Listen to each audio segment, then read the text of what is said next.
The Adventure Awaits gameplay trailer is later today, and we got some more information on the pack in the form of a frequently asked question post over on the Sims Discord. Hello, my name is Jennifer, and welcome to my Sims 4 news video. So we're going to start with that gameplay trailer, and then we're going to go on to those frequently asked questions. So the Sims tweeted on Monday, more to come on September 10th at 8 a.m. Pacific in the Adventure Awaits gameplay trailer. And then it linked to their YouTube. That premiere had already been set up, and I had already covered that in my previous video on the pack. And it has a short little video that was running there. Archery awaits, kayaking awaits, play awaits, challenge awaits, imagination awaits, true love awaits, temptation awaits, and then they have a little shaking from the geyser, and it says the gameplay trailer is September 10th, which you can go over to the YouTube, and I already have my notifications on because I had seen this previously and already gone over that, but it will tell you what time it is in your own time zone, so that 8 a.m. Pacific is 11 a.m. Eastern. That's the time zone I'm in, and I've turned notifications on. You don't need notifications on to see what time it is. It'll show you that anyways. But obviously, if you have notifications on, you will get notified, I think, a half an hour before it goes live, and then when it goes live, and it's, 2 minutes ahead of time. That's just how they do it, because they usually have sort of a countdown in that period. And then there's the description showing, and at the time I got the screenshot, there were 40 people waiting, which makes sense that there wouldn't be that many because it's still a ways off. So they were supposed to have their first developer Q&A today, but Simguru Nova, Molly, she said, change of plans. The event has been moved to tomorrow, which is now later today at the same time, 1 p.m. Pacific. More time for you to concoct your best questions. And then she followed it up with a here's the time zone conversion if you need it. And if you click on that, it shows you what it is in your own time zone. For me, it's 4 p.m. Eastern. And over on the Discord, they had announced that too, that they were having it on Wednesday. They made the small shuffle so you can watch the gameplay trailer at September 10th. Again, that's my time, 11 a.m. first, and come ready for more informed questions. So that's essentially what that was. And then there's Imaginary Friends Q&A to take part in the Q&A. It was open, and then they closed it because they're going to open it up tomorrow, shortly before the Q&A goes live, so you can type in your questions there. And this, just to note, the Discord converts it to your own time zone. So whereas she said it was postponed till 1 p.m., that was because that's Pacific, and I'm again in the Eastern time zone, so that's showing the 4 p.m. just like the trailer is showing 11 a.m., which is my time zone. So here's that frequently asked questions, and it starts with greetings from Gibby Point. Welcome to Adventure Awaits Frequently Asked Questions, your one-stop destination for questions and answers about the new expansion. So when does it release? October 2nd, which we already knew. It is available for pre-order.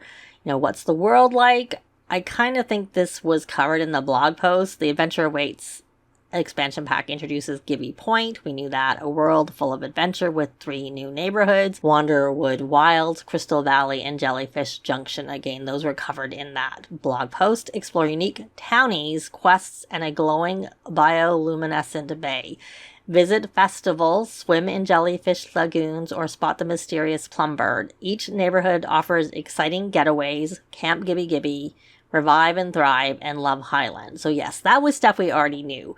So what are the new features? Curious about the new features? It says check out our article, and the article is the one that I had covered in my previous video.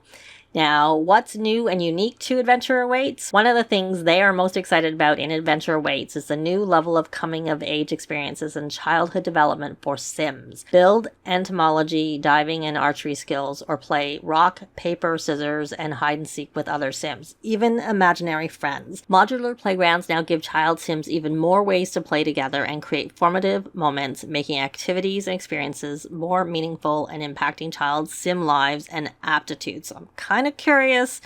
They kind of alluded to some of this part in the blog post, and I'm still kind of wondering what that's going to be about, and hoping it's for the better and not for the worse. Then they went on to say, are there new traits, aspirations, skills, and fears? And so they discussed that. There is one new trait, which was shown in the trailer at a minimum, competitive. Competitive Sims get a thrill out of challenges and competition. Depending on their level of competitiveness, Sims can be a good sport or go down the path of being a bad sport with unsportsmanlike behavior.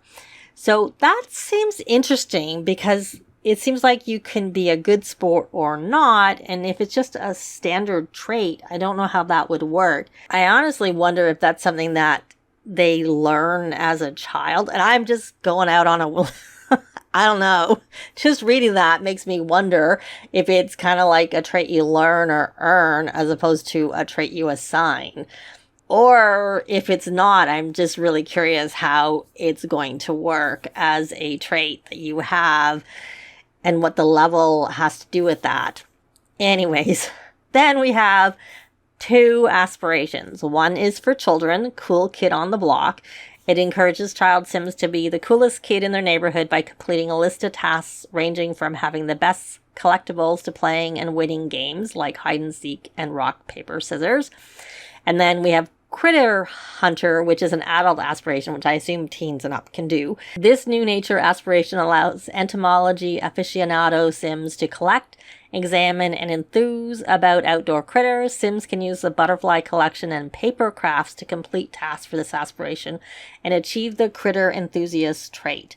So skills, you have archery. Sims can hone the archery skill by using the new archery how and target objects to practice their aim. And later on, they say that children and up can learn that skill. Paper crafting, Sims who pick up the paper crafting skill can make paper airplanes, make themed cards, or tell fortunes with the cootie catchers as their skill progresses. And obviously kids can do that, but given that the adult aspirations requires paper crafts, that seems to me that that's a skill that would be for children and up. And the same with the entomology. At a minimum, you have to be older because that's for that adult aspiration. So as butterflies flutter about Gibby Point, Sims can catch the butterflies with a net, hold them in the new terrariums, and raise them in an incubator. Nurturing butterflies from the caterpillar stage will increase the skill. So this seems like they're going to be only in Gibby Point. Based on that, I guess we'll find out. Diving. When diving boards are placed near pools, Sims can practice the diving skill from children through elders and even pick up new tricks along the way. So that's for children and up. And there are no new fears. So what to expect in adventure awaits. How do getaways work? Getaways are customizable experiences for Sims seeking a new thrill, complete relaxation, and everything in between. To create a getaway, select a location or create a custom venue for the occasion, so you can create them yourselves. Getaways can be scheduled for any length of time. That's interesting, but can also be recurring with a set schedule. Select the number of Sims attending, maximum 8 Sims, then assign roles for each of the Sims. You can also add role criteria for the roles assigned to Sims, select role activities, and set a role outfit for each of the Sims. Getaways can also be assigned challenges and rules for even more possibilities. So then they go on, what are custom venues? A custom venue is a new venue type that goes beyond standard venues, i.e. bars and museums, and allows players to set rules and assign roles to Sims for venues. So that seems interesting. I kind of wonder how that's going to work, because sometimes you have to have certain venues for certain aspirations, like for the fitness, the bodybuilder one, you need to go to a gym. The spa day one, some of the stuff has to be done at a spa. And museum, you need to like view art at a museum, just as a couple of examples. Most things don't require specific venues, but some things do. So I'm wondering how that would work. Like, what if you had something that was a combination and it was a gym, but also something else? Would it count? Anyways, probably not would be my guess. But are there any new fitness animations? Yes, the Adventure Awaits expansion pack introduces free weights, allowing Sims to do arm curls, teach a Pump It Up class, or hire a Pump It Up instructor to guide Sims through exhilarating workouts. They can also use the new spin bike to work up a sweat, then make a refreshing recovery beverage with the new blender object, which we had seen the object, the blender, in the trailer, the revealed trailer. So now, are there any new woohoos? Adventure Awaits introduces water woohoo, allowing Sims to woohoo in any body of water, even in the jellyfish lagoon. So, and in thinking about it and how it looks, it kind of reminds me of the hot tub woohoo. Not that I've had a hot tub for my Sims for a long time, but so I haven't seen it for a long time. But anyways, are there any new deaths? There are no new deaths in Adventure Awaits. So there doesn't seem to be like negatives, like there's no new deaths and there's no new fears. I'm okay with that because I'm still curious about the other stuff. And I usually try to avoid the new deaths and the new fears. So that's fine by me. And here's where they said that children to elders can take part in archery. And then they answer that children in The Sims can go kayaking. Then there's the question about, can you catch jellyfish? And yes, you can catch jellyfish in the lagoons at Jellyfish Junction, but not in any other worlds.